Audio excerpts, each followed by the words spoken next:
En el libro de Apocalipsis encontramos los mayores movimientos de la historia. Y aquí encontramos también el movimiento adventista del séptimo día, capítulo 10. En el capítulo 9 encontramos allí otra religión que hoy día toma lugar, la religión de Islam. En el capítulo 17 encontramos otra religión importante, la iglesia papal o la iglesia católica, apostólica y romana. Y ahora vamos a ver cómo todas estas iglesias tienen un papel que jugar en la historia humana, sobre todo al final de la historia humana. Pero también en el capítulo 12 encontramos allí las tres etapas de la iglesia. La iglesia primitiva de los apóstoles, la iglesia perseguida durante la Edad Media y la iglesia remanente, la que guarda los mandamientos de Dios y tiene el testimonio de Jesucristo, en el verso 17. Ahora en esta noche vamos a dirigir nuestra atención al capítulo 10.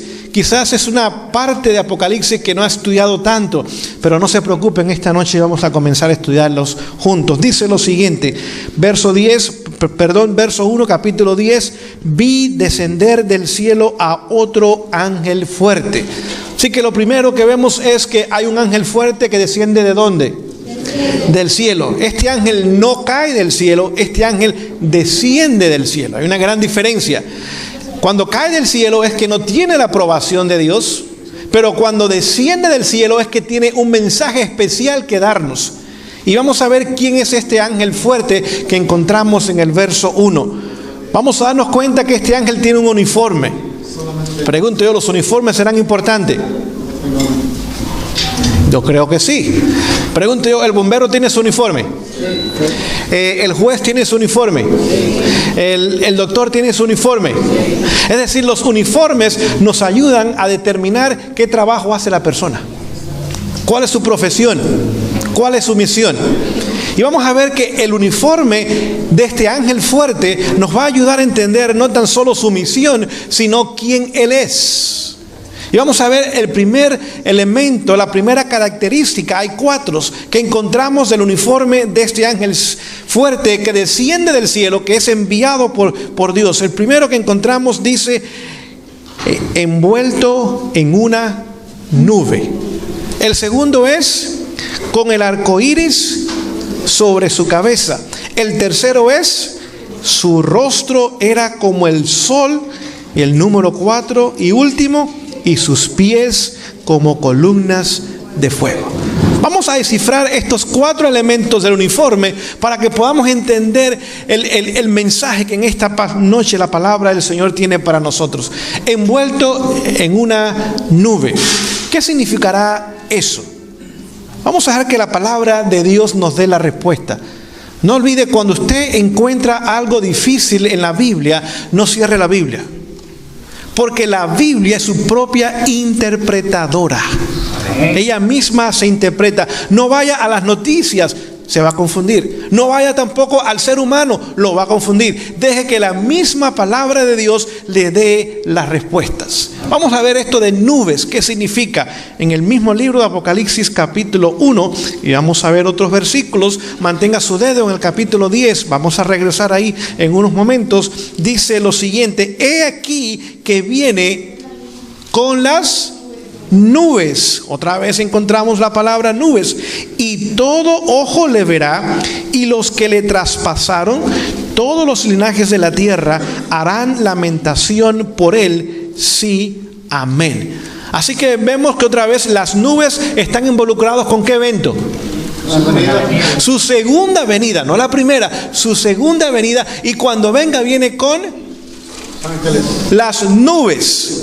Note, no viene en las nubes. ¿Notamos la diferencia? Sino que viene con las nubes. Vamos a continuar buscando otro versículo que podamos nosotros entender. Vamos al libro de Mateo. Libro de Mateo capítulo 24. Mateo capítulo 24 y vamos a leer allá el verso 30 y 31. Dice lo siguiente. Dice, entonces aparecerá la señal del Hijo del Hombre en el cielo, y entonces lamentarán todas las tribus de la tierra y verán al Hijo de Dios o al Hijo del Hombre viniendo sobre las nubes del cielo con poder y con gran gloria, y enviará sus ángeles con gran voz de trompeta, juntará a sus escogidos en los cuatro vientos, desde un extremo del cielo hasta el otro. Mateo 25, y tenemos que avanzar rápidamente. Vamos a leer el verso 31, dice lo siguiente: cuando el Hijo del Hombre venga en su gloria y todos los santos ángeles con él, entonces se sentará en el trono de gloria. Así que cuando habla de estar envuelto en nubes, significa que, ¿qué evento? Su segunda venida. Pero también ¿con quién viene? ¿Quiénes son las nubes? Son sus santos ángeles. Vemos que viene con las nubes y viene sobre las nubes también. Por lo tanto, vemos que el primer mensaje que tuvo el movimiento milerista tenía que ver ¿con qué? Con la segunda venida de Jesús.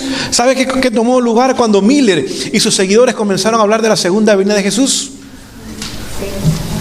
¿Saben ustedes que las tabernas se cerraron? Que las carreras de caballo y las carreras de perro no tomaron lugar. Que los bailes no tomaron lugar. Los lugares de diversiones y distracciones ahora fueron puestos a un lado. Es decir, lo que hizo que la gente pusiese toda su atención en la palabra de Dios es que comenzaron a predicar que Cristo viene ¿cuándo? Pronto. Querida iglesia adventista del séptimo día, ese es nuestro primer mensaje. Cristo viene y viene pronto. No, pero no están animados ustedes, están muy callados en esta noche. Debiéramos gritar ese mensaje. Debiéramos decirle a toda nación, tribu y lengua y pueblo que la venida del Señor Jesús está más cercana que cuando nosotros creímos.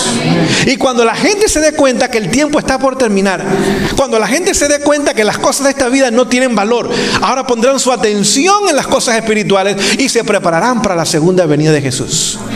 ¿Saben por qué muchos de nosotros hoy día hemos perdido nuestro sentido de urgencia? Porque nos hemos ocupado en las cosas terrenales nada más. En el trabajar, en el comer, en el vestir, en casarnos, en comprar, en tener. Y hemos perdido la visión de que en nuestros días es nuestro privilegio ver a Jesús regresar en las nubes de los cielos. ¿Saben qué pasó con aquellos mileritas? Vendieron sus propiedades y ese dinero lo pusieron en la obra de Dios. Los terrenos dejaron sin ser cultivados durante ese año. Las familias ahora se unificaron. Los esposos y las esposas hicieron la paz. Los hijos comenzaron a ser obedientes a los hijos. Había culto familiar en casa en la mañana y en la tarde. Las iglesias comenzaron a despertar, aquellas que abrazaron este mensaje de la segunda venida de Jesús, y como resultado de esa predicación en esta nación tomó lugar el segundo despertar espiritual de esta nación. Vemos que Jesús dijo que vendría, y vendría por segunda vez. El mundo cristiano no cree eso hoy día. ¿Sabe lo que cree el mundo cristiano hoy día? En el rapto secreto. Póngase a pensar, es tan secreto que ni Dios sabe de él porque no está en la Biblia. Póngase a pensar lo secreto que es. Usted lo puede buscar de Génesis a Apocalipsis y no lo va a encontrar. Ni Dios sabe de él, nada más los cristianos. ¿Qué ha hecho esta teoría del rapto secreto? Ha quitado de los corazones de la gente el sentido de urgencia de la segunda venida de Cristo. ¿Sabe lo que cree el mundo católico? Se lo voy a leer.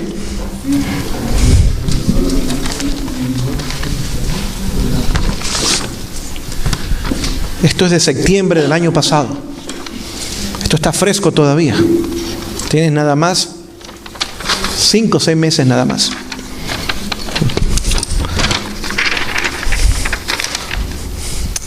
Dice el portavoz del Vaticano. Este portavoz no es cualquier sacerdote. Este es un cardenal. Los cardenales son los que forman la curia.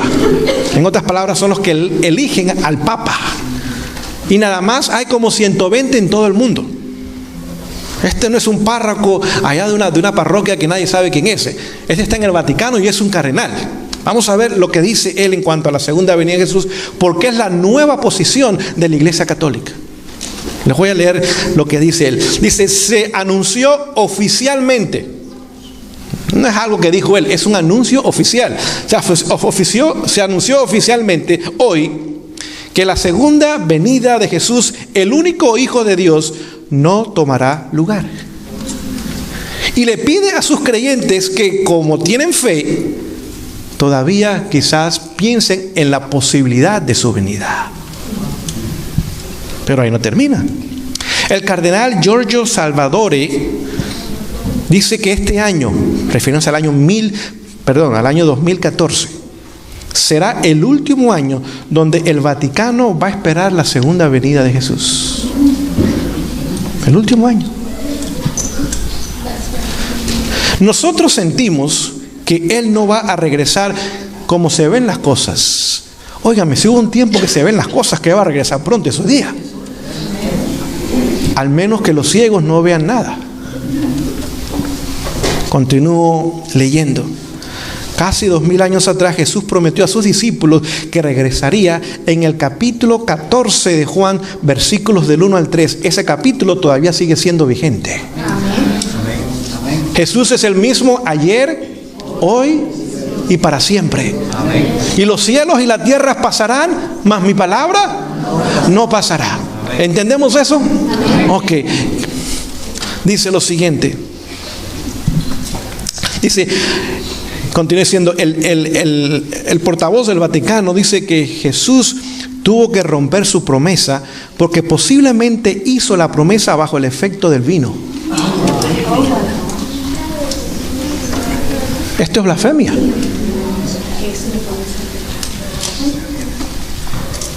Continúa diciendo, sabemos que Él tenía la habilidad de cambiar el agua en vino, pero eso tiene sus altas y bajas. Todos hacemos promesas, pero no las podemos cumplir cuando somos o estamos ebrios. Y Jesús no era diferente. Termina diciendo el portavoz del Pentágono.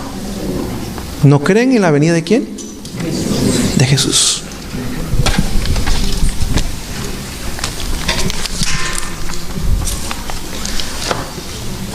Vemos que el primer mensaje del movimiento adventista, no estamos hablando todavía del movimiento adventista del séptimo día, los mileritas no eran del séptimo día, eran adventistas nada más. Tenía que ver con la segunda venida de quién? Con la segunda venida de Cristo. ¿Alguna vez usted ha pensado ver a Jesús en las nubes de los cielos? ¿Ha pensado usted encontrarse con ese rostro maravilloso? ¿Ha pensado usted lo que será ese día donde al fin podamos dejar este viejo mundo atrás con todas sus cosas tristes y ahora tener un encuentro personal con nuestro Salvador, el cual durará por la eternidad? ¿Ha pensado en reunirse con seres queridos que ha tenido que poner en una tumba? Me ha tocado a mis padres, me ha tocado con mis abuelos, me tocó con mi primera hija de 3 meses. Es decir, hay muchas razones para esperar la venida de Jesús. La principal de ellas es caer a los pies de Él y agradecerle por la eternidad, por lo que ha hecho por cada uno de nosotros. Por eso nuestra iglesia, su nombre primario es Adventista. Y ese nombre tiene un significado muy especial. Es más, ese nombre el Señor nos los dio a nosotros. Y no tenemos el derecho de cambiarlo, porque ese nombre Él nos los ha dado, y lo que Él ha dado el ser humano no puede quitar.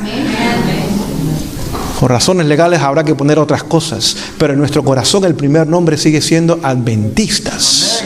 Y lo será hasta el día que nos encontremos con nuestro Salvador. Dice el apóstol Pablo en Hebreo que su venida no tarda. Que el que ha de venir, vendrá y no tardará. Aquel que piensa que su Señor se tarda en venir, ¿quién es? En Mateo 24, que el siervo, ¿qué siervo es? El siervo negligente, el siervo infiel, pero el siervo fiel reconoce que su Señor vendrá y no tardará. ¿Qué más encontramos en este segundo uniforme? Vamos a regresar otra vez a Apocalipsis capítulo 10. Vimos que el primer mensaje del movimiento milerista tenía que ver con la venida de Jesús. El segundo nos dice lo siguiente, ya lo leímos, vamos a leerlo una vez más, con el arco iris sobre su cabeza. Así que el segundo uniforme tiene que ver con un arco iris. Pregunto yo, ¿cuándo en la historia fue la primera vez que la Biblia habla de un arco iris? En Noé, capítulo 9 de Génesis. Encontramos ahí la primera vez que Dios hace un pacto con el ser humano, era Noé. Y cuando hizo su pacto, ¿cómo lo selló? Con el arco iris. ¿Y qué le prometió a Noé? Porque el arco iris era una promesa, que nunca más destruiría el mundo con agua, pero también era un pacto, ¿sí o no? Dice, yo haré un pacto contigo, y ese pacto es que no va a destruir más el mundo con agua. ¿Ha cumplido Dios su promesa? A pesar de que la maldad hoy día, como dijo él también, ha alcanzado el nivel del mundo antediluviano, todavía su promesa la ha cumplido. Pero vamos a ver también que hay otro arco iris en la palabra de Dios. En el libro de Apocalipsis lo vamos nosotros también a encontrar. Vamos a ir allá rápidamente para que podamos verlo. Capítulo 4, el verso 3. Apocalipsis 4:3 dice lo siguiente: y el aspecto del que estaba sentado era semejante a piedra de jaspe y de cornalina, y había alrededor del trono un arco iris semejante en aspecto a la esmeralda. Así que vemos el arco iris otra vez sobre el trono de ¿quién?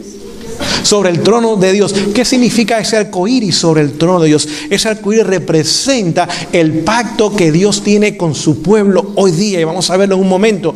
Pero también representa el carácter de aquel que está sentado sobre ese trono.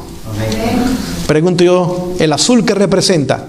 Obediencia. ¿El rojo qué representa? Sacrificio. ¿El blanco qué representa? Pureza o santidad. ¿El amarillo qué representa? Humildad o sencillez. ¿El verde qué representa? Esperanza. Y podemos continuar viendo los demás colores, y cada uno de ellos describe una característica del carácter divino y también del pacto que Dios ha hecho con nosotros. Así que este movimiento milerista no tan solo comenzó a predicar de la segunda venida de Jesús, sino también comenzó a predicar del pacto de que Dios tenía con su pueblo. Y vamos a ver el pacto cuál es. Vamos a ir rápidamente al libro de Hebreos. Libro de Hebreos, vamos a ir allá y vamos a leer en el capítulo 10. Vamos al 8. Podríamos ir al 10, pero mejor voy a leer la porción de que está en el 8. Capítulo 8 de Hebreos 8:8 dice lo siguiente: porque respondiéndoles, dijo, he aquí vienen días, dice el Señor, en que estableceré con la casa de Israel y con la casa de Judá un nuevo pacto. ¿Con la casa de quién? ¿Quiénes son los judíos hoy día? Nosotros. Hoy día el judío no es el que vive en el Medio Oriente, no es el judío étnico. El judío hoy día es aquel que está en Cristo. Como lo sabemos, Gálatas 3:29 dice que si estamos en Cristo, somos descendencia de Abraham, y también que somos herederos de todas las promesas. Así que si estamos en Cristo, somos nueva criatura. Pero hablando espiritualmente, somos el pueblo de Dios, somos el Israel de Dios hoy día. Dice, llegará el momento que haré un nuevo pacto con ustedes. Y continúa diciendo, no como el pacto que hizo con sus padres el día que los tomó de mano para sacarlos de la tierra de Egipto. Porque ellos, noten, no fue Dios, ellos no permanecieron en mi pacto y yo me desentendí de ellos, dice el Señor. Así que este primer pacto fracasó. ¿Por culpa de quién? De culpa del pueblo, no por parte de Dios. Verso 10. Por lo cual este es el pacto que haré yo con la casa de Israel.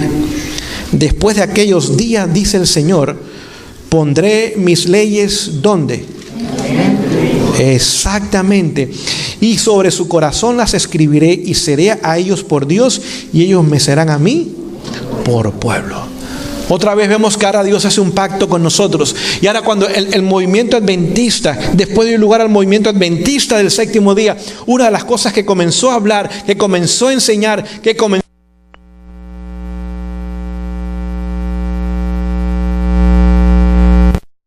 incluyendo el cuarto. Así que este pacto, dice, Dios va a hacer un pacto con su pueblo. Y este pacto es, ¿cuál es? Su ley. Es su ley. Note la diferencia entre el antiguo pacto, donde se escribe la ley. En el antiguo pacto se escribió en tablas de piedra fuera de la persona. En el nuevo pacto es la misma ley, pero escrita dentro de nosotros, para que no lo olvidemos y para que podamos vivir en obediencia a ella. Amén. Tenemos que entender esto porque muchos cristianos hoy día dicen, bueno, yo soy del nuevo pacto, pero violo el sábado. No puede ser del nuevo pacto porque le falta un mandamiento. Así que el nuevo pacto incluye obediencia a los 10 mandamientos. No 9 de ellos, ni 8 tampoco, a los 10 mandamientos. Pero otra vez, ese pacto va a ser escrito ¿dónde? Va a ser escrito en la mente y puesto ¿dónde? En nuestros corazones. Hago la pregunta, ¿quién lo va a escribir entonces? Lo va a escribir el Señor, correcto. Pero, ¿qué Señor lo va a escribir? Dios. Alguien dijo la respuesta, el Espíritu Santo. Quien escribió los 10 mandamientos fue el dedo de Dios, ¿sí o no? ¿No dice que fue el dedo de Dios? ¿Y el dedo de Dios quién es? Es el Espíritu Santo. Así que aquellos que dicen tener el Espíritu, pero están viviendo en violación a la ley de Dios, tienen el Espíritu, pero no es santo. Otro espíritu les está dirigiendo, otro espíritu les está enseñando, otro espíritu los está motivando. Aquellos que son guiados por el Espíritu escribirá los 10 mandamientos en nuestras mentes y lo pondrá en nuestros corazones. Vemos que este movimiento tenía el mensaje también de los 10 mandamientos y la obediencia a esos 10 mandamientos. ¿Qué más tiene el uniforme que podamos ver nosotros? Vamos a regresar otra vez a Apocalipsis 10, el tercer elemento. Y su rostro era como el sol. Malaquías 4:2. Justicia, es decir, este movimiento también tenía el mensaje de la justicia ¿de quién? De la justicia de Cristo. Así que este mensaje de la justicia de Jesús es el mensaje que nos ayuda a alcanzar la victoria sobre el pecado. Es el mensaje que pone el carácter de Jesús en nosotros. Lo único que llevaremos de este mundo al cielo, ¿saben? El carácter. Y no puede ser el suyo ni el mío. Tiene que ser tan solo el carácter de Jesús. Por lo tanto, el mensaje de la victoria sobre el pecado, el mensaje de la justicia imputada. ¿Qué significa imputada? Acreditada, dada. Es cuando somos perdonados por el sacrificio maravilloso de Jesús.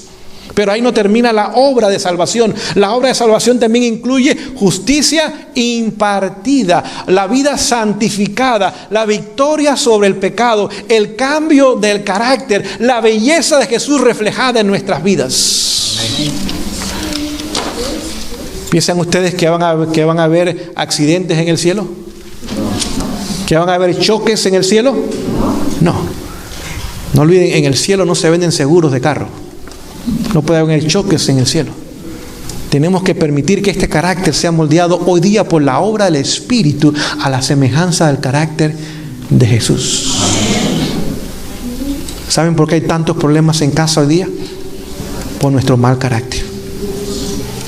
Hay choques entre los esposos y no nos entendemos y no nos comprendemos. Y tú hiciste esto y tú me dijiste lo otro. Y hay problemas. Decimos que nos amamos, pero vivimos como perros y gatos. ¿Podrá ese matrimonio prepararse para la venida de Jesús? No en esas condiciones. ¿Habrá poder en Jesús para dar victoria? Claro que sí. Porque hay problemas con los hijos también, por lo mismo. Cada uno quiere hacer su voluntad, imponer su criterio. Cada uno quiere entrar y salir cuando quiere y hacer lo que quiere. Eso es un desorden, eso no es un hogar. Pero el Señor tiene poder para ayudarnos a cambiar nuestros defectos de carácter. Amén. Aquellos que heredamos de nuestros antepasados y aquellos que nosotros mismos hemos cultivado. Déjame decirles, todos tenemos defectos de carácter. Pero hay poder suficiente en Jesús para darnos la victoria. Y esa justicia de Jesús necesita continuamente ser aplicada a nuestras vidas, para que por la gracia de Dios podamos tener lugar en el cielo. O sea, el mundo católico no entiende esto.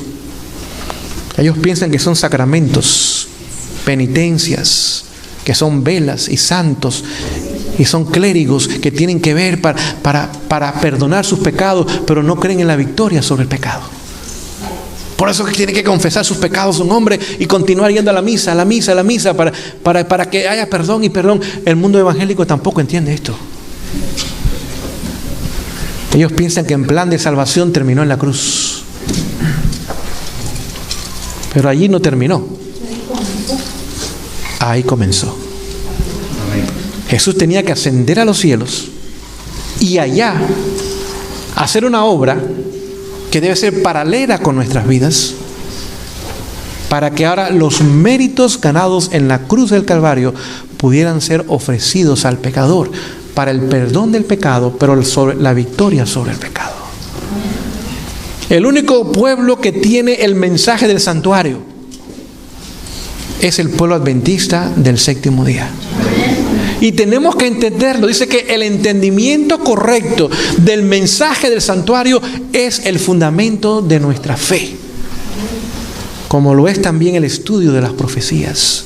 Así que tenemos que entender la obra de Jesús en la cruz del Calvario, pero la obra de Jesús también en el lugar santo y hoy día en el lugar santísimo. Amén. Si no entendemos esa obra, tristemente el maravilloso plan de salvación, el cual es gratuito para cada ser humano, no vamos a beneficiarnos de ellos.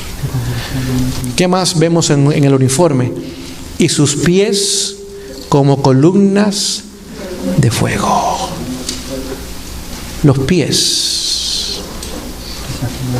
Capítulo 52 de Isaías, el versículo 7. Isaías 52, versículo 7. Dice lo siguiente: cuán hermosos son sobre los montes los pies del que trae nuevas, del que anuncia la paz, del que trae nuevas del bien, del que publica salvación, del que dice a Sión, tu Dios reina. Una característica de nuestros pioneros era la obra misionera. Los pies los movían de pueblo a pueblo, de casa en casa. ¿Saben por qué había espíritu misionero? Por la urgencia de la venida ¿de quién? De Jesús. Creían sinceramente que en sus días Jesús iba a venir y que habían miles y millones de seres humanos que necesitaban saber el mensaje. Y los llevó entonces a una entrega completa, a una entrega sin reserva, aún de sus propios recursos. Dice que estos pies se movían. Querida iglesia, tenemos que regresar a ser una iglesia misionera. No podemos continuar como tantos hay que pasan años y años en la iglesia sentados sin trabajar por la salvación de una sola persona. Tendrán cargos, tendrán responsabilidades, tendrán dones y talentos, tendrán recursos, tendrán influencias, tendrán muchas cosas, pero nuestra misión no es simplemente venir a este lugar para ser alimentados. Nuestra misión es traer a otros a este lugar para conocer a Jesús. ¿Saben ustedes cuántos quedaron después del Chaco? Menos de 50. Poquitos. ¿Saben que la mayoría también eran jóvenes? Escuchen esto. Eran gente ya mayores, eran gente arrugadas y con canas. No es que no puedan venir a la iglesia, pero la mayoría eran jóvenes. En su adolescencia, algunos de ellos. Uriah Smith tenía 12 años. Elena Harmon tenía 16 años. Waggoner tenía 21 años, ya no era un adolescente, pero estaba joven. Jaime tenía 24 años. Y un número de ellos eran jóvenes. Y estos jóvenes abrazaron en amor a Jesús este mensaje y dijeron: tenemos que comunicarlo. No había internet, no habían smartphones, no habían computadoras, no habían teléfonos, no habían carros, no habían aviones, no había nada de las cosas que hoy día hay. Pero ¿saben ustedes que sí tenían un compromiso con Jesús? Número 1, conocían las Escrituras. Número 2 y número 3, creían fervorosamente en la inminencia de la venida de Jesús. Queridos jóvenes, quiero lanzarle un desafío en esta noche. Propónganse que su generación será la última en el planeta Tierra.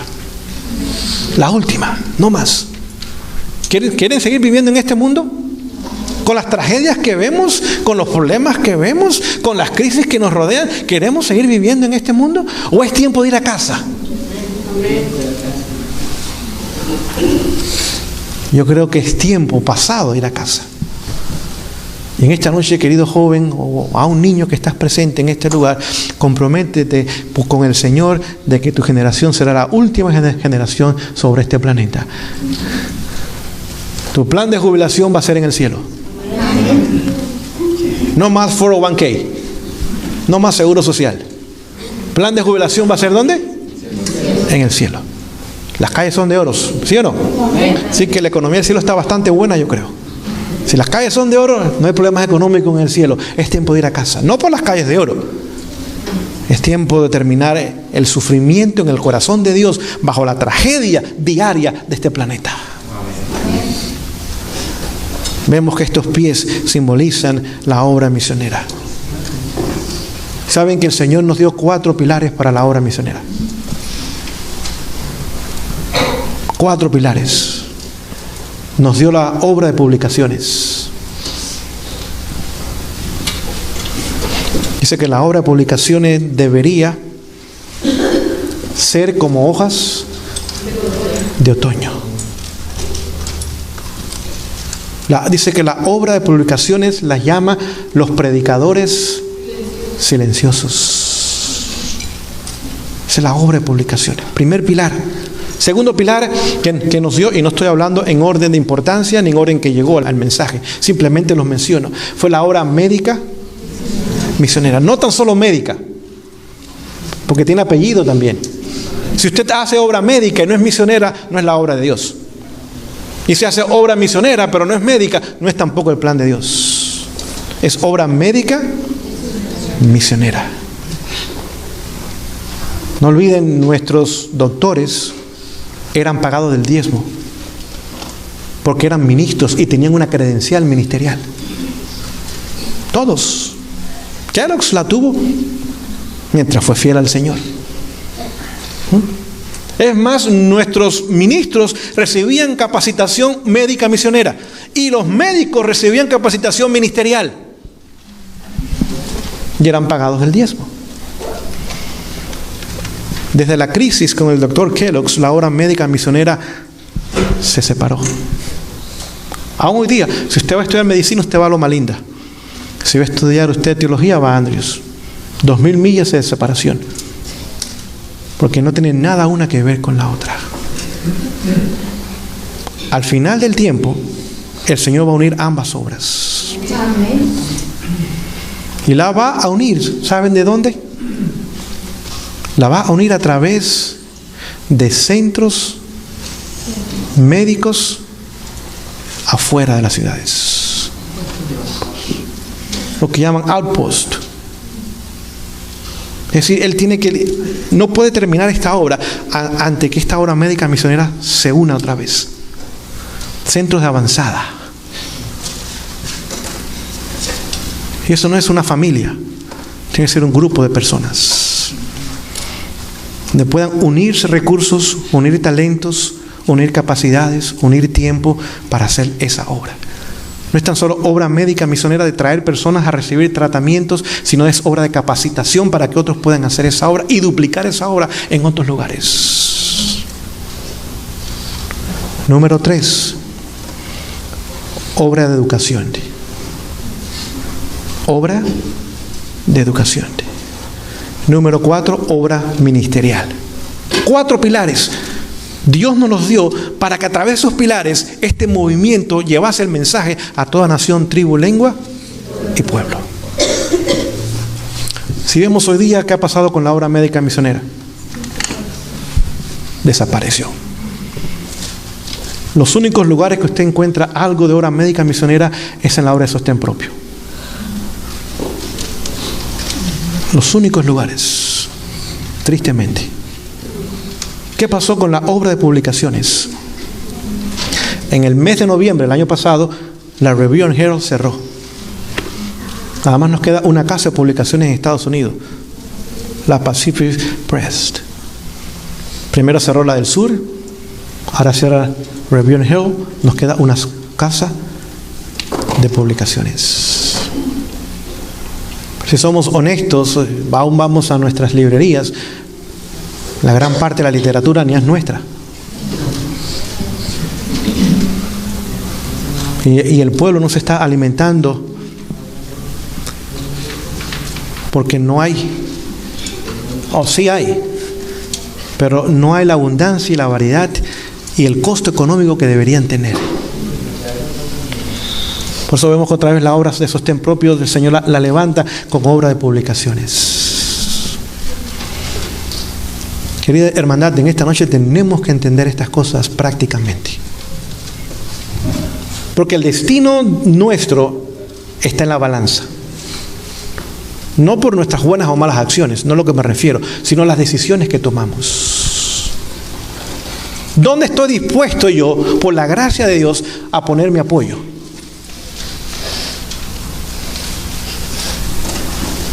El Señor tiene que ayudarnos a contestar esa pregunta. ¿Qué ha pasado con la obra de educación? El costo es astronómico. Y es casi tan secular como lo es en otros lugares.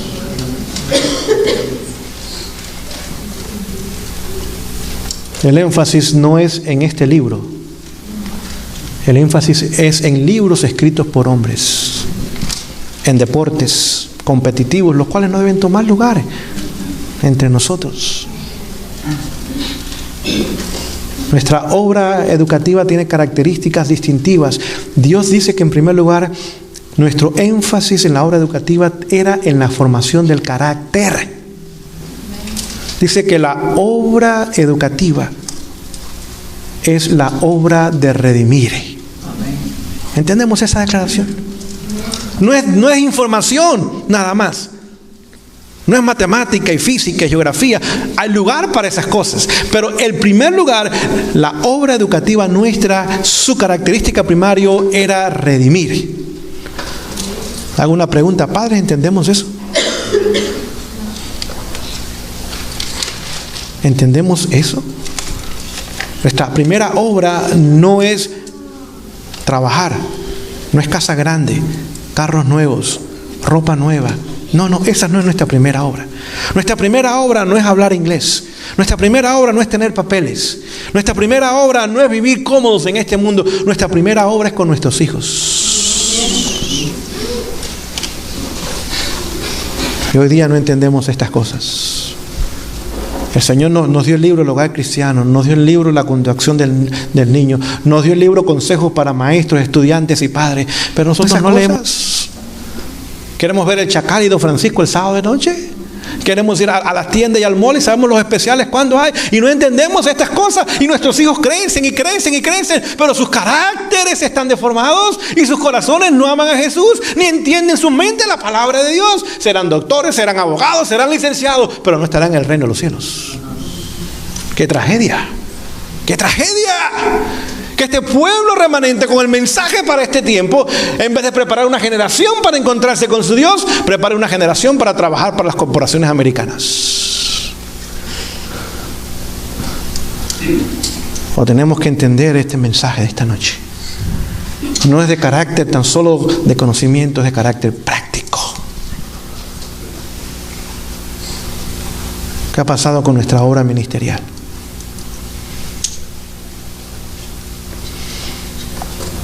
La obra primaria de los pastores no es dirigir las iglesias.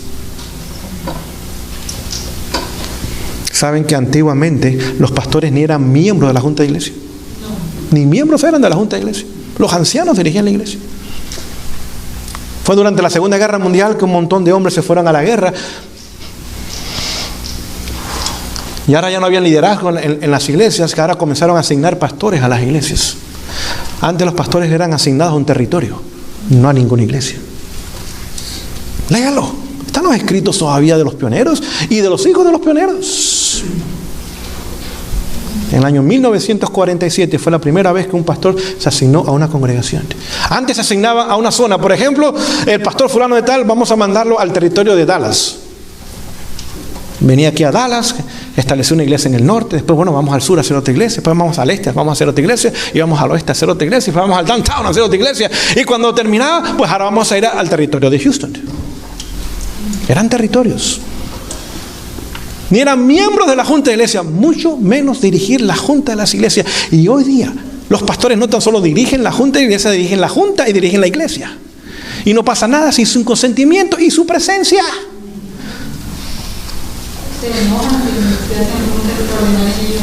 Sí, parecen una iglesia católica.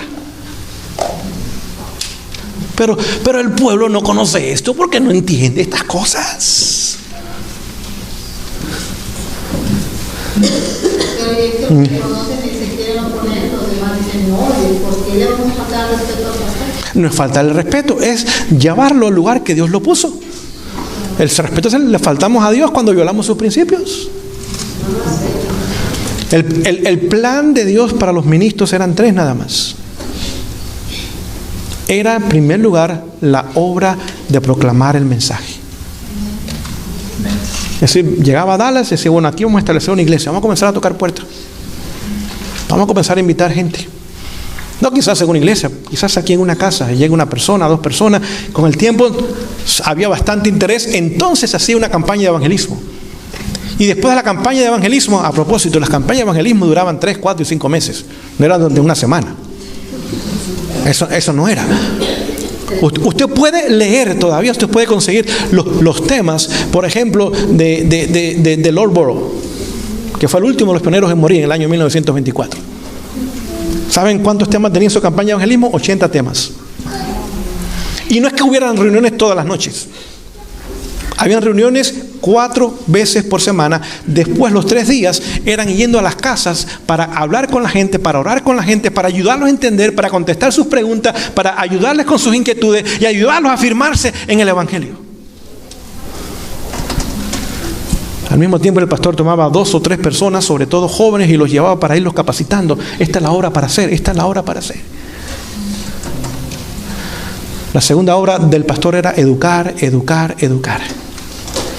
Es decir, capacitaba a la membresía. Vamos a tener un seminario de capacitación para ancianos, para diáconos, para escuelas sabáticas, sociedad de jóvenes, para la obra misionera. Esa era su obra, capacitar a los miembros para que él no tuviera que hacer todo el trabajo, sino para que él fuera un miembro más en el equipo de trabajo.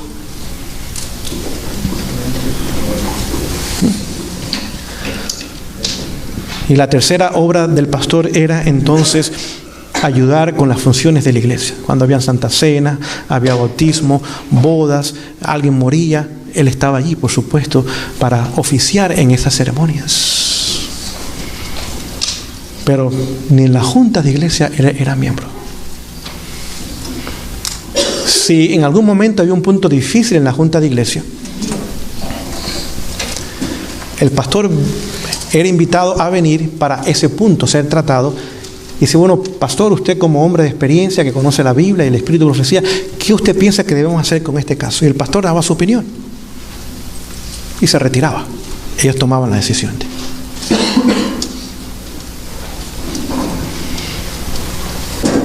Pero hoy día hemos adoptado el método ministerial evangélico, donde el pastor es el todo de la iglesia. Saben que por eso los pastores tenían tiempo para preparar temas bíblicos, no entretener a la gente, no chistes y cuentos y aventuras y narraciones interesantes. No, era un estudio profundo de las Sagradas Escrituras. Pero hoy día, como son el director de la iglesia, no tienen tiempo. Hay llamadas para esto y tienen que ir a tal lugar y tienen que comprar esto y vender lo otro. Es el todo de la iglesia. Esa no es su función. Por eso la mayoría de los pastores están quemados. Es demasiado, el estrés los está matando. En Estados Unidos, de acuerdo a las estadísticas, de cada 10 pastores, 4 no van a terminar su ministerio, van a renunciar porque es demasiado el precio y la presión que hay sobre ellos. Es más, si regresáramos al plan de Dios, se aliviaría nuestra carga. Y ahora todos podríamos participar porque es un privilegio participar en la obra del Señor. Amén. Vemos los 4 puntos que el Señor nos dio. Vamos a regresar rápidamente antes que el tiempo se nos acabe, porque hay mucho que cubrir. Posiblemente no terminamos en esta ocasión, pero al menos vamos a ver algo más. Capítulo 10 de Apocalipsis, verso 2 dice: tenía en su mano un librito, ¿cómo? Abierto. No dice la palabra libro, sino ¿qué palabra dice? Librito. Muy bien. Y puso sus pies derechos sobre el mar y el izquierdo sobre la tierra. Vamos a ver qué significa esto. Así que tenía en su mano un librito abierto. ¿Qué librito? Voy a hacer una pregunta y es difícil, pero si no sabe, no se preocupe, les voy a ayudar. ¿Qué librito se abrió al entendimiento, a la comprensión de los pioneros adventistas del séptimo día en aquella época? Daniel. Pero otra vez, dice librito, no todo el libro de Daniel. Es la parte del capítulo 8 al capítulo 12, la que se abrió al entendimiento de ellos. Por ejemplo, si usted lee los escritos aún de los reformadores, como Lutero, Calvino, Zwingli, etcétera, etcétera, todos ellos tenían el entendimiento correcto, por ejemplo, de Daniel 7:25. El cuerno pequeño simbolizaba el papado. Sí, los primeros 7 capítulos de Daniel nunca fueron sellados. Nunca fueron sellados. Lo que fue sellado, al final, Dios le dice a Daniel: sella la visión. ¿Qué visión era? La que recibió en Daniel 8, pero lo dice en 12. La visión, cierra eso, porque no es para tus días, es para el tiempo del fin. ¿Cuándo comenzó el tiempo del fin? 1798, cuando cae el papado. Es el comienzo del fin. ¿Qué pasó en ese tiempo? No tan solo con Miller, con Joseph Wolf en Alemania, con Lacunza en Chile, con Irving en Escocia, en Inglaterra, con Gaussen en Francia, con Hassenford en Holanda, que nunca se conocieron, nunca se hablaron. ¿Qué comenzó a pasar entre ellos? Todos comenzaron a estudiar y a entender la última parte del capítulo, o de la última parte del libro de Daniel. Aquel librito que se abrió el entendimiento de ellos fue capítulo 8, capítulo 9, capítulo 10, capítulo 11 y capítulo 12 de Daniel. Pregunto yo, ¿cuál era el mensaje principal de Miller? Daniel 8, 14. Hasta 2300 tardes y mañanas, y el santuario será. ¿No es ahí lo que lo llevó a la conclusión de que Jesús venía en nuestros días? Es decir, cuando comenzaron a estudiar y a entender lo que decía la última parte del profeta Daniel, ahora comenzaron a predicar todos el mismo mensaje en diferentes partes del mundo, diferentes trasfondos religiosos, diferentes culturas, diferentes idiomas, pero tenían el mismo mensaje: Jesús viene pronto. Pero noten, este ángel puso su pie derecho sobre el mar y el pie izquierdo sobre la tierra. ¿Qué significa mar? Correcto. Apocalipsis 17:15 dice que las aguas simbolizan naciones, pueblos y gente. No convertidas. No convertidas. Las aguas, cuando usted en profecía lea, es personas no convertidas. En profecía los convertidos son árboles o hierbas verdes o la hierba del campo. Esos son los árboles, el pueblo de Dios fiel. Así que ese mensaje comenzó a darse a la gente, pero dice que iba a ser puesto sobre la tierra. ¿Qué significa la tierra en profecía?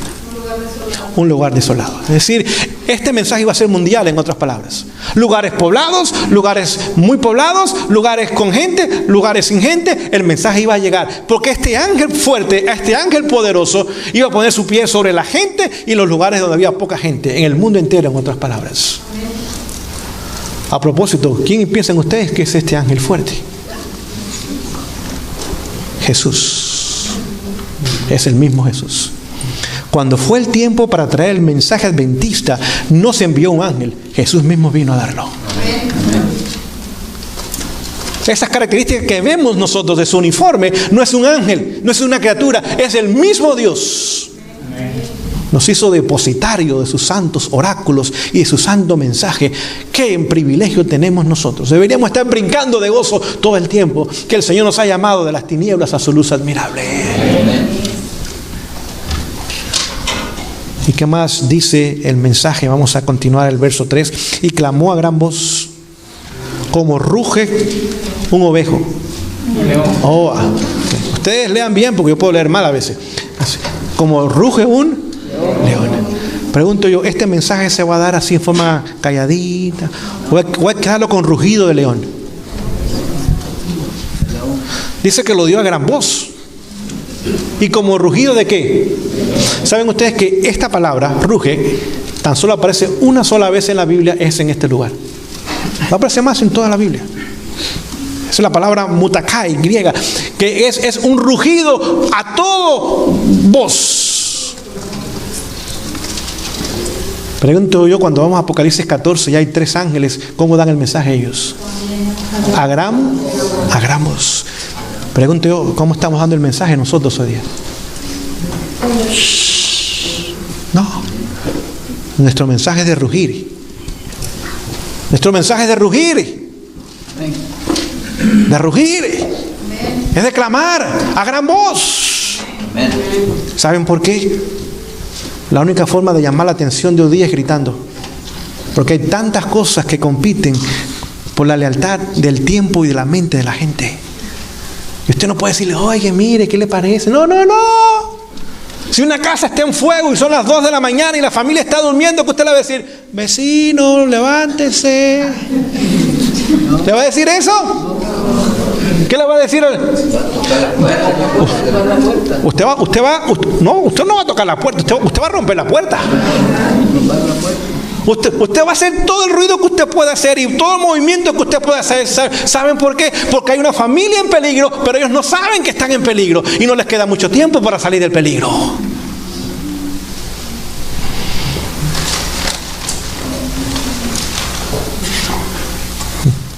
Poco tiempo después del año 1844, Satanás se reúne con sus demonios y tiene consultas. Les voy a leer nada más una pequeña declaración. Está en Testimonios para Ministros, página 472 en adelante. El capítulo se llama Las trampas de Satanás. Dice, mientras el pueblo de Dios se acerca a los peligros de los últimos días, Satanás sostiene diligentes consultas con sus ángeles acerca del plan más eficaz para destruir su fe. ¿Destruir qué cosa? Note, no dice destruir sus iglesias. No dice destruir sus instituciones. ¿Destruir qué cosa? La palabra de Dios dice que sin fe es imposible agradar a Dios. Por lo tanto, si no hay fe, no estamos agradando a Dios y nuestra obra no tiene la aprobación del cielo. Y lo que quiere destruir es nuestra ¿qué? Nuestra fe. Tristemente ha tenido mucho éxito. Porque la fe del pueblo hoy día, y nos incluimos a nosotros también, no somos mejores que nadie, necesita crecer. Necesita crecer. El mismo apóstol Pablo, Romanos 10:17, dice que la fe viene por el oír y el oír de la televisión. De la palabra de Dios. Hoy día no somos un pueblo que estudiamos palabra. Somos un pueblo de Facebook. Somos un pueblo de internet. Somos un pueblo de noticias. Somos un pueblo de películas. Somos un pueblo de deportes. Somos un pueblo de tienda. Somos un pueblo de fiestas. Somos un pueblo de compromisos familiares, de compromisos sociales, de compromisos religiosos. Hoy día hay poco estudio serio de las Escrituras. ¿Y qué pasa con la fe entonces? La única forma que viene la fe es ¿por qué? Por el oír, y el oír de la palabra. Aún muchos de nuestros púlpitos están desprovistos de la palabra. No hay palabra. No hay palabra. ¿Cómo se hizo el universo? Por la palabra de Dios. ¿Cómo se sostiene el universo? Correcto. ¿Hay poder en esa palabra? ¿Es grande el universo? ¿Es complejo el universo? ¿El hombre ha podido ver el fin del universo? No, porque es infinito como su creador. Dice que tiene contadas todas las estrellas y las llama por su nombre. Pónganse a pensar, nuestra galaxia nada más tiene más de 500 billones de estrellas. Y el Señor le tiene nombre a cada uno y sabe dónde están. Y por lo menos estiman que hay 100 millones de galaxias en el universo hasta el momento. Y el número va en crecimiento. El poder de su palabra. ¿Cómo Jesús derrotó a Satanás en el desierto? Un escrito está. ¿Conocía Jesús las escrituras? ¿Argumentó con el enemigo? ¿Fue su elocuencia lo que lo convenció a él?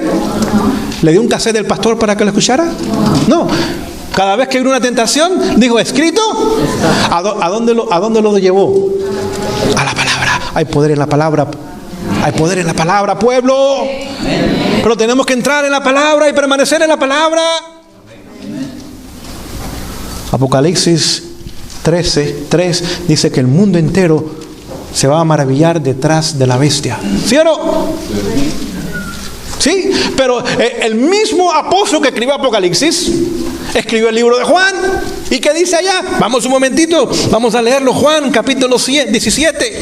Juan capítulo 17. Juan capítulo 17. Vamos a leer una hermosa declaración en esta noche. Verso 14 dice, yo les he dado, ¿qué cosa?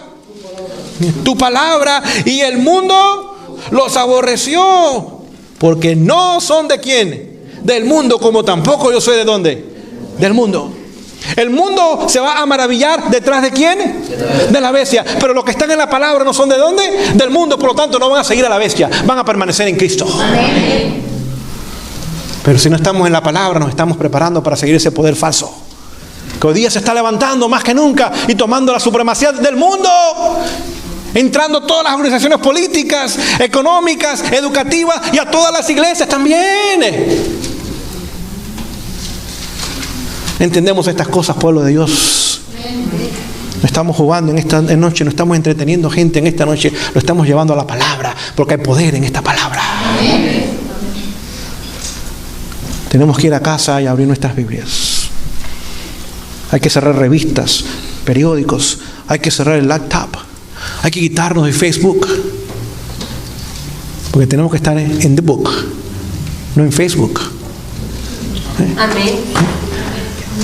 Tenemos que poner prioridades correctas de nuestro tiempo.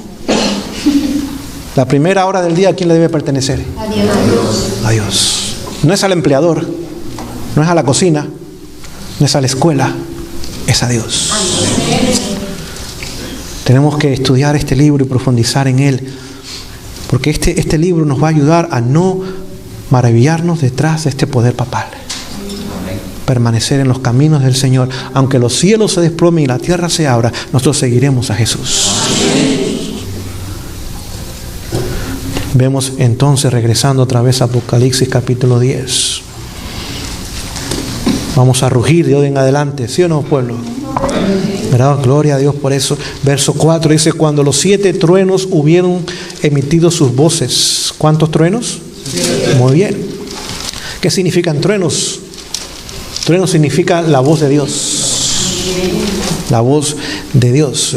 No vamos a leer todos los versículos, pero si fuéramos a Apocalipsis 14:2, a Job capítulo 40, verso 9, Salmos 18, verso 3, nos habla que el trueno simboliza la voz de Dios. Cuando Dios habla, suena como truenos. Pero hubo 7 truenos, emitieron sus voces. Yo iba a escribir. ¿Quién iba a escribir? Juan. Yo iba a escribir. Pero oí una voz del cielo que me decía, sella las cosas que los 7 truenos han dicho. ¿No vemos? Los truenos hablan, es la voz de Dios. ¿Y no qué? Y no las escriba. Vamos a ver algunas cosas que en esta noche yo quiero compartir con ustedes en cuanto a los 7 truenos, porque hay 7 eventos que tomaron lugar durante el tiempo de los pioneros nuestros. Dice lo siguiente: el primer trueno que sonó fue agosto 11 del año 1840, cuando la profecía indicó la caída del Imperio Otomano. Eso le dio tremendo ímpetus al movimiento adventista. Cuando la gente vieron que la palabra de Dios se cumplía, debido a que Josiah Leach había predicho la caída del Imperio Otomano. Primer evento. El segundo evento tomó lugar en junio del año 1842. Ahora se comenzó a predicar el mensaje del segundo ángel. Ha caído Babilonia, salgan de ella. Ahora, ¿qué sucedió con los milleritas? Las puertas de la iglesia se les cerraron. A medida que se acercó el tiempo, las puertas de la iglesia, ¿qué pasó con ellos? Se cerraron. Y ahora dijeron a la gente: no, ustedes tienen que salir de esas iglesias. Esas iglesias no quieren el mensaje de la venida de Jesús. No quieren el mensaje de las profecías. Esa iglesia no quiere vida santificada. Esa iglesia no quiere obediencia a Dios. Salgan de ellas. Esa es Babilonia. Han caído. Están negando la palabra de Dios. Y la gente salieron. ¿Saben cuánto hubo en ese entonces? 260,000 personas se unieron al movimiento millerista.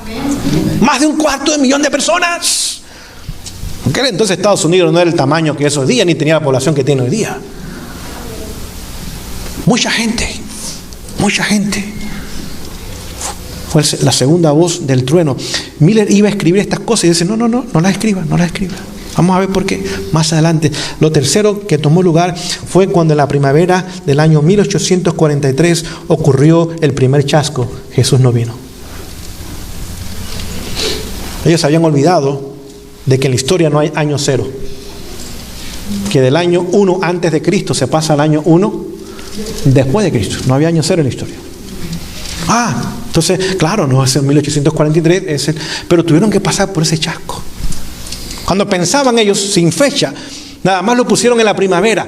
Y más bien hablaron del fin del mes de marzo, cuando comienza la primavera, se pone fin entonces al invierno. Dice: Jesús va a venir en la primavera del año 1843, pero Jesús no vino. ¿Saben qué pasó? Hubo un zarandeo. De 260,000 adeptos, quedaron 50,000. Más del 80% fue zarandeado. Pregunto yo: ¿cuántos zarandeos hubo en los días de Jesús? 2. ¿Limpió el templo Jesús iniciando su ministerio? ¿Lo limpió cuando estaba por concluir su ministerio? También. En los días de los mileritas hubo 2 zarandeos. El primer zarandeo dejó menos del 20%. Menos del 20%. Vamos a ver qué pasa después. La cuarta, en la primavera del año 1844, lo que se conoce en la historia adventista como el tiempo de espera. Es donde ahora se publicaron las famosas gráficas proféticas que usted y yo conocemos. Comenzaron a distribuirse y comenzaron a enseñarse de ellas. Era el tiempo de espera. Ellos sabían: Jesús no viene ahora en el 43, Jesús viene en el 44. Y se dieron cuenta que no podía ser en la primavera, porque el decreto de Artajerjes se dio en el otoño. Pero no habían puesto fecha todavía, nada más en el otoño del año 1844. Comenzando ese verano, comenzaron ellos ahora a presentar todas las gráficas proféticas que ya nosotros conocemos. Lo quinto fue que a partir de junio del año 1844, otra vez se comenzó a predicar el mensaje del primer ángel, pero ahora unido con el mensaje del segundo ángel. Lo sexto tomó lugar en agosto 11 a agosto 17 en Exeter, allá en Camp Meeting en New Hampshire. Allí el pastor Snow puso la fecha del 22 de octubre del año 1844. Ese fue el quinto evento. ¿Cómo se llama eso? El clamor de la medianoche. Es decir, cuando ellos en agosto, póngase a pensar, agosto 17 termina el campamento, y Jesús iba a venir, de acuerdo a sus calculaciones, el 22 de octubre del año 1844. ¿Cuánto tiempo restaba? Un poquito más de 2 meses. Y ese periodo se llama el clamor de la medianoche, porque ahora dijeron, el novio está por venir, es la medianoche de la historia y tenemos que dar un clamor porque el novio va a venir pronto. Lo séptimo de estos 7 truenos es cuando el 22 de octubre del año 1844 Jesús no vino por segunda vez. El gran chasco. De 50,000, ¿saben cuántos quedaron? Menos de 50. ¿Saben cuánto es eso? 99.9 afuera. Afuera.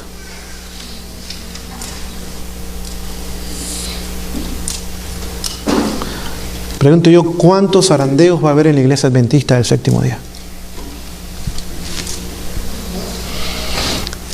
¿Tomó lugar ya el zarandeo alfa? ¿Con Kellogg's? Sí. ¿Qué pasó con nuestra mayor y mejor institución? 300 líderes, pastores, ministros, obreros, doctores, etcétera, etcétera, se unieron con Kellogg's. Póngase a pensar, aún el pastor A.T. Jones, el famoso predicador de la justificación por la fe, el que defendió la libertad religiosa, se unió con él. Se quedó con el sanatorio, se quedó con el hospital. Aún el colegio de Battle Creek tuvo que cerrarse, porque tomó posesión de él. Tuvo que ser trasladado a Andrews, donde hoy día se encuentra la Universidad de Andrews.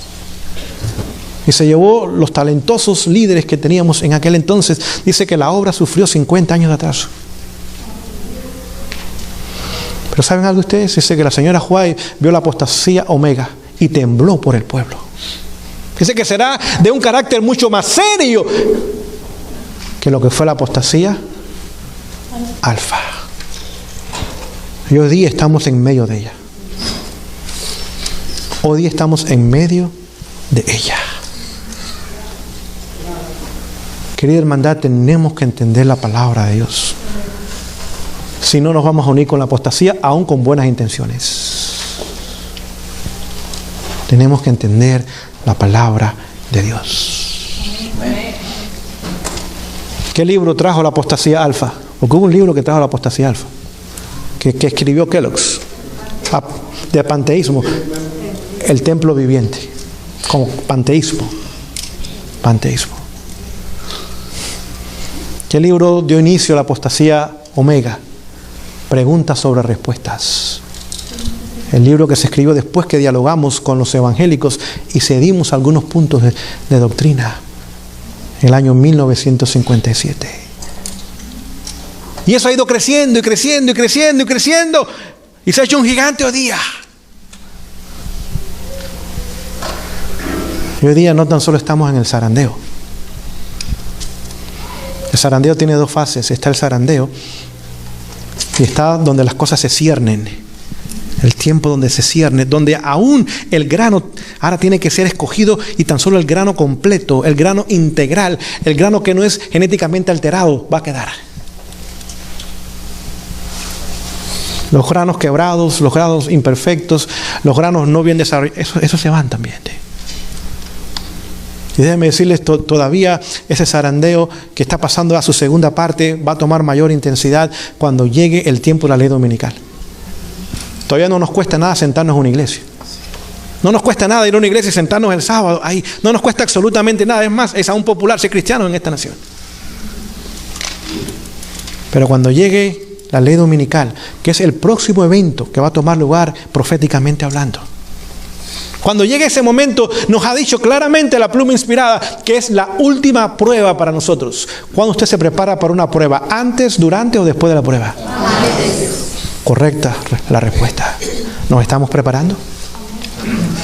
Porque se nos ha dicho claramente que en la crisis no se desarrolla el carácter.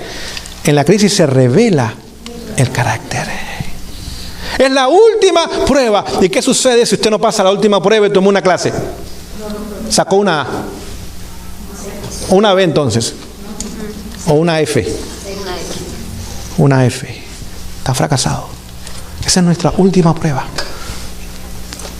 Lean el conflicto de los siglos, página 663.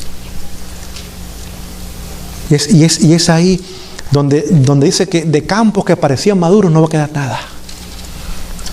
¿Se referirá a nosotros, gente de sostén propio, gente de verdad presente? Posiblemente. Porque el conocimiento de la verdad no nos garantiza la salvación, al menos que se aplique a nuestras vidas y cambie nuestras vidas. No podemos seguir enojados y peleando y corajudos. No. Jesús tiene que tomar lugar de esta vida completamente. Desde aquí hasta los pies. Por dentro y por fuera.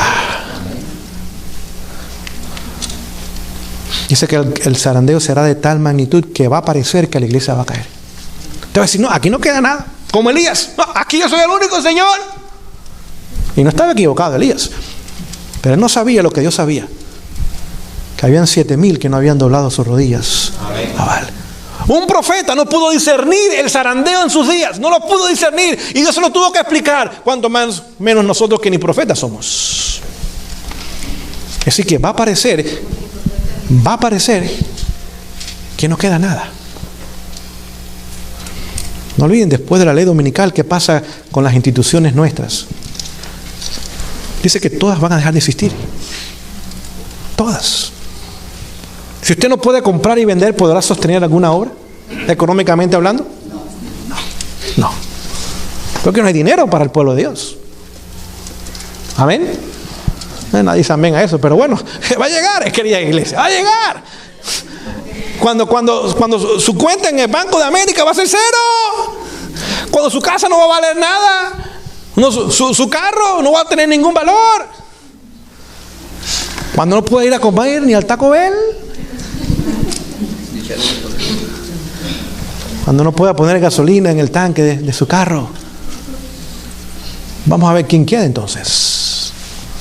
Dice el profeta Jeremías que si no pudieron correr con los de a pie, ¿cómo van a correr con los de a caballo? ¿Estamos corriendo con los de a pie hoy o estamos corriendo en el carro? Tenemos que correr con los de a pie. Tenemos que ir creando resistencia física, preparación física y espiritual sobre todo. Espiritual sobre todo. Veamos que cuando llegue ese momento, dice que la fe de cada uno será probada individualmente. Mi esposa no va a estar a mi lado. Mis hijos no van a estar conmigo ni yo con ellos. Ustedes no van a estar conmigo ni yo con ustedes. De alguna forma, Dios permitirá que Satanás haga con nosotros como hizo con Job.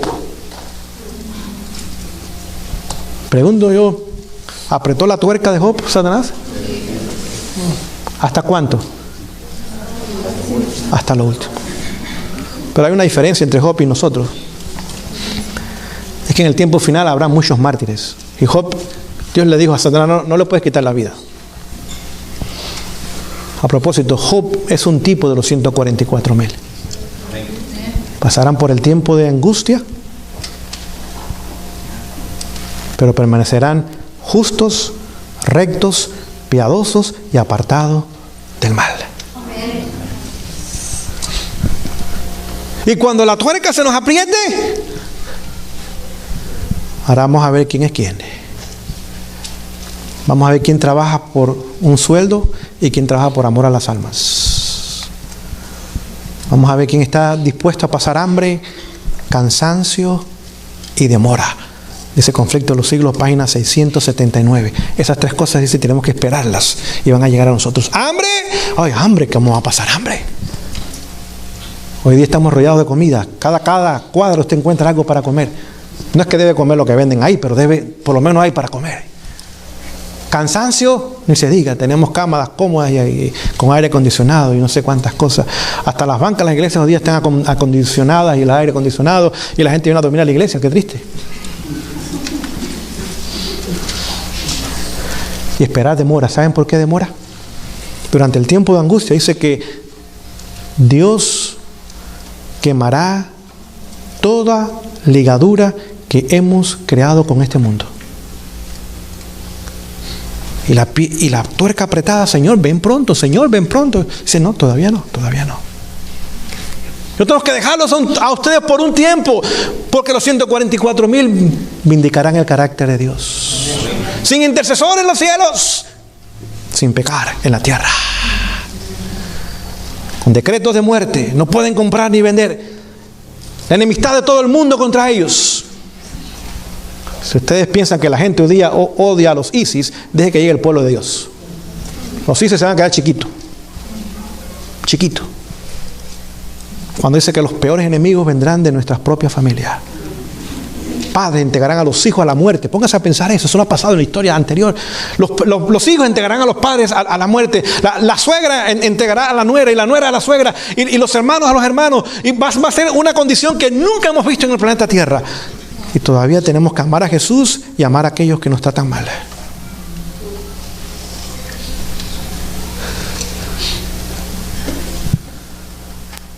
Vamos a ver entonces quién permanece cuando la mayoría nos diga adiós.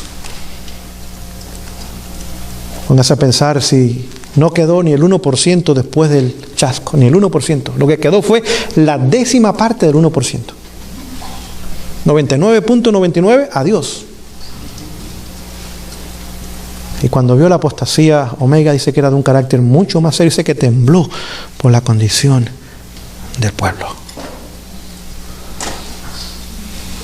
Ya tenemos que terminar eso ahora prácticamente. Pero antes de terminar, Juan estaba listo para escribir estas cosas. ¿Y qué pasó? ¿Qué le dijo la voz? No la escribas. Es decir, Juan contempló el chasco. Pero el Señor dice, no lo escribas. Mi pueblo tiene que pasar por esa experiencia sin saberlo. Sin saberlo. ¿Qué hubiera pasado si Jesús hubiera venido el 22 de octubre del año 1844? ¿Cuántos de los 50,000 que estaban preparados, o decían estar preparados, hubieran ido al cielo? Menos de 50. Noten, y los que no estaban preparados estaban más preparados que nosotros. Vendieron sus casas, no sembraron ese año, dejaron sus trabajos. Ninguno de nosotros ha hecho eso hoy día. Y no estaban preparados. ¿Qué de nosotros hoy día?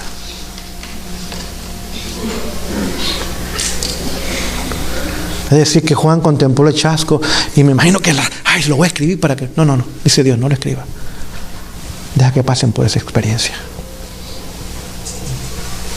Y tuvieron que pasar por ella. Vamos a terminar. Dejamos información para otra ocasión posiblemente. Pero vamos a ver un par de detalles más aquí en esta noche. Verso 5 dice, y el ángel que vi en pie sobre el mar y sobre la tierra levantó su mano al cielo y juró por el que vive por los siglos de los siglos, que creó el cielo y las cosas que están en él, la tierra y las cosas que están en ella, el mar y las cosas que están en él, que el tiempo no sería, ¿qué cosa? El tiempo. ¿De qué tiempo estará hablando acá? Claramente nos lo dice el Espíritu de profecía. El tiempo de profecía con fechas terminó en el año 1844. Tiempos proféticos, que tienen comienzo y tienen fin, no habría más. Bien claro lo dice. Bien claro lo dice en el original. En el original dice no, bueno, no en inglés, dice no más tiempo habrá. Bien claro. Entendamos esto. Hoy día hay personas que están enseñando la doble aplicación profética. Están tomando los periodos proféticos de Daniel 12, 1290 días, 1335 días, 1260 días, y lo están poniendo en el futuro en forma literal. Que en este tiempo va a comenzar la ley dominical, en este tiempo se termina la gracia, en este tiempo pasa esto. Claramente, la palabra de Dios, apoyada como es la costumbre por el Espíritu de profecía, dice que más profecías de tiempos no habría más. No está hablando del tiempo de gracia, porque todavía estamos viviendo bajo el tiempo de gracia, pero profecías de tiempo no habría más. ¿Qué más dice? Verso 7. Sino que en los días de la voz del séptimo ángel, cuando él comience a tocar la trompeta, el misterio de Dios se consumará, como él lo anunció a sus siervos. ¿Quiénes? Los profetas. En otras palabras, cuando comience a sonar la séptima trompeta. No olvide, la sexta trompeta terminó de sonar cuando cayó el Imperio Otomano, 1840. ¿Cuándo comenzó a tocar la séptima trompeta? En el año 1844. Claramente el pastor James White lo dice. Andrews también tiene la misma posición, el pastor Andrews. Y nunca fue contradicho por su esposa. Porque hoy día hay personas que están poniendo las trompetas en el futuro también. Pero ya estamos viviendo la séptima trompeta. Cuando esa trompeta comience a sonar, que ha de tomar lugar, entonces el misterio de Dios se consumará. ¿Cuál es el misterio de Dios? Vamos a Colosenses capítulo 1, verso 29. Colosenses 1, 29. Colosenses capítulo 1, verso 29. ¿Alguien lo tiene que lo quiera leer en voz alta? Para lo cual también trabajé, luchando según la potencia de Él, la cual actúa poderosamente en mí. 1, Colosenses 1, 27. A quienes Dios quiso dar a conocer las riquezas de la gloria de este misterio entre los gentiles, que es en Cristo en nosotros la esperanza. ¿Cuál es el misterio de Dios? Cristo en nosotros, nuestra única esperanza de gloria. A propósito, en Efesios capítulo 6, verso 19, usted encuentra lo mismo. El apóstol Pablo hablando otra vez. Así que a partir del año 1844 comienza a sonar la séptima trompeta. Y ahora el misterio de Dios. ¿Cuál es el misterio de Dios? Que Dios, en su poder, hará que su pueblo refleje su carácter.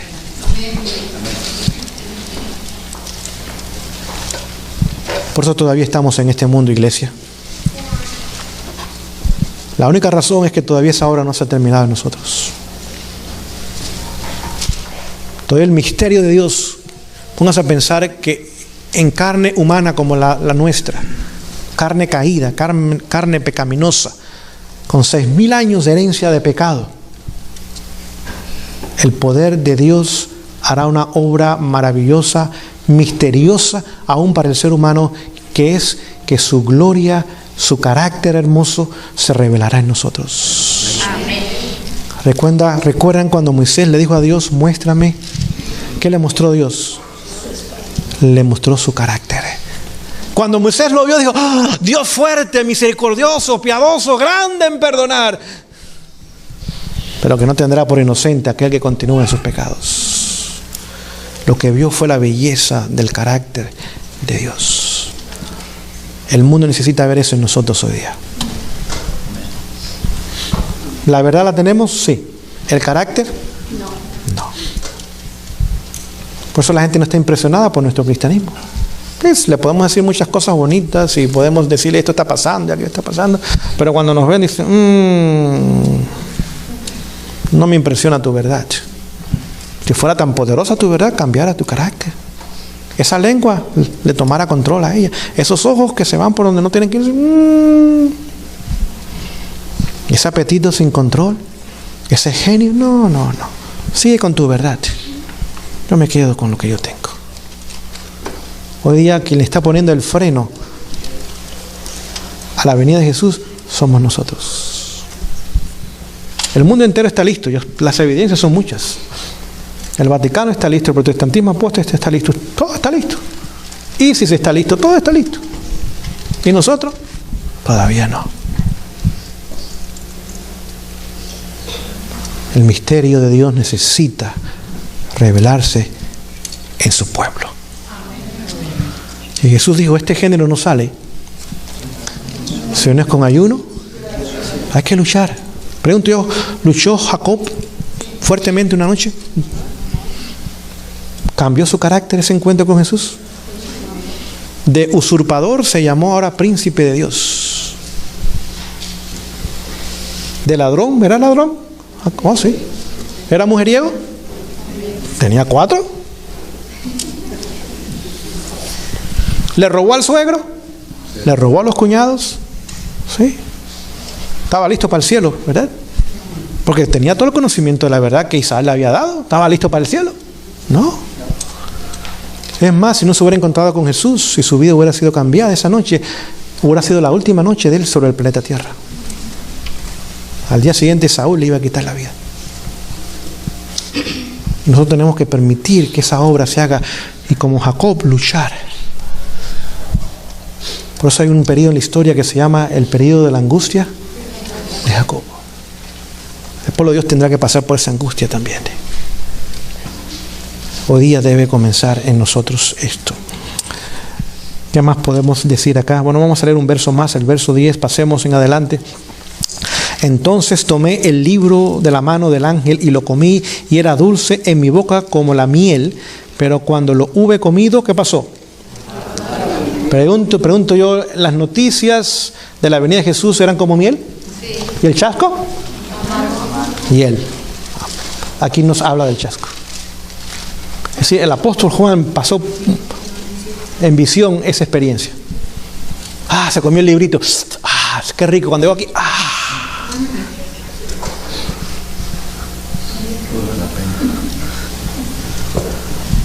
amargo.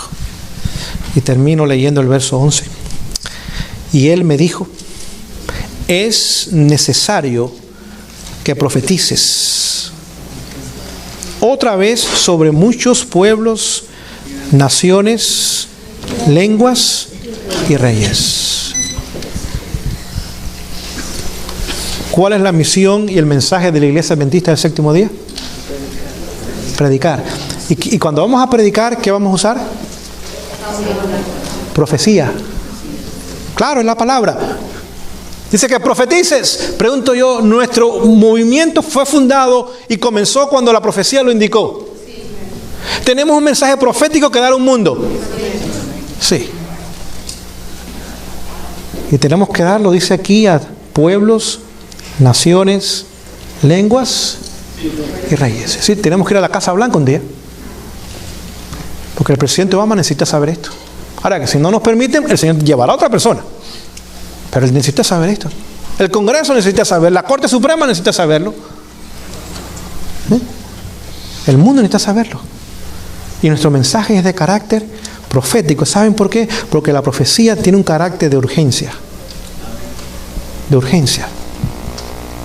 No nos permite sentarnos cómodamente. La profecía nos levanta y nos pone un carácter de urgencia para terminar la obra. Tristemente, hoy día hemos puesto a un lado las profecías. Decimos, las mismas cosas de siempre. Por 170 años, la misma profecía que esto y lo otro. Nada. Querida iglesia, si hubo un tiempo donde la profecía es importante, es hoy día. Porque si hay un tiempo donde se están cumpliendo las profecías, es hoy día.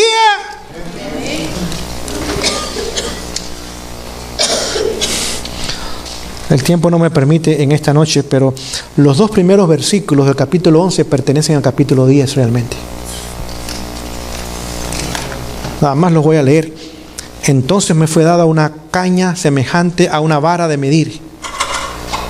Y se me dijo, levántate y mide el templo de Dios, el altar y los que adoran en él. ¿Qué encontramos ahí? Ahí encontramos nosotros el comienzo del juicio investigador. Ahora se iba a medir, ¿sí o no? ¿No hay una caña para medir? ¿Qué es el juicio investigador? ¿No es tiempo de medir, de investigar? Sí. El templo de Dios, pregunto yo, ¿Jesús está trabajando hoy día haciendo el juicio investigador en el lugar santísimo? El altar, ¿qué significa el altar? Donde se adora la iglesia. ¿Está siendo, la iglesia adventista está siendo medida hoy día? ¿Y qué significa los que adoran en ella? Nosotros los miembros. Nosotros los miembros.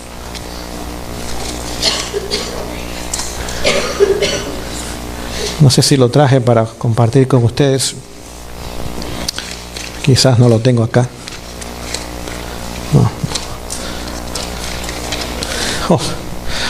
Bueno, ustedes lo pueden leer en Testimonios para la Iglesia, volumen 8, página 147 en adelante.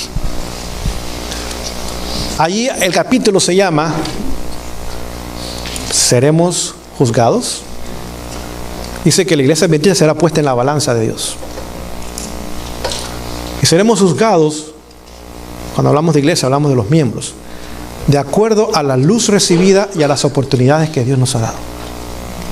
Pregunto yo, ¿qué pueblo ha recibido mayor luz? Dos o tres personas saben nada más esto. Estoy en peligro yo aquí entonces.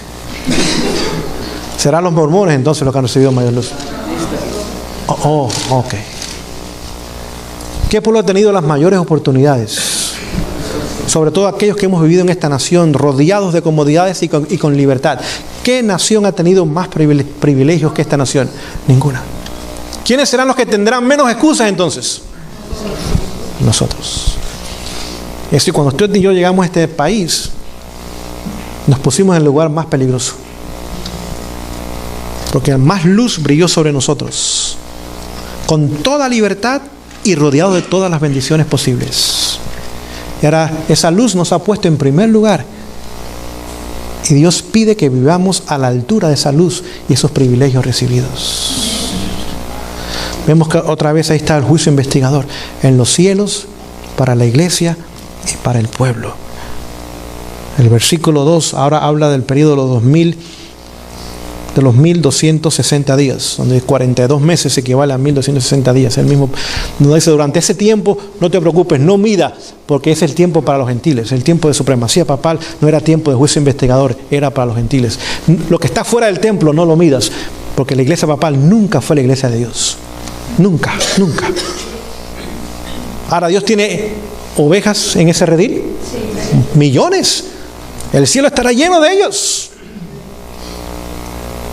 Porque Dios juzgará a cada persona de acuerdo a la luz que ha recibido. Dios es misericordioso y justo también. ¿Cuál es nuestra misión entonces? Nuestra misión no es sentarnos en la iglesia. Nuestra misión es terminar a esta hora para ir a casa. Ahora, eso no nos va a hacer populares. No vamos a recibir aplausos ni premios. No. El enemigo ahora va a poner sus cañones enfocados hacia cada uno de nosotros. La vida se va a poner difícil, la tuerca se va a ir apretando. Pero no olvide que todo lo que necesitamos es la gracia de Cristo Jesús. Su gracia es suficiente. Vamos a levantarnos y terminar con la misión que el Señor nos encomendó. Espero que esta noche el capítulo 10 de Apocalipsis haya traído gozo a nuestros corazones, haya puesto un sentido de urgencia en nuestra preparación y en el cumplimiento de nuestra misión. El Señor les bendiga.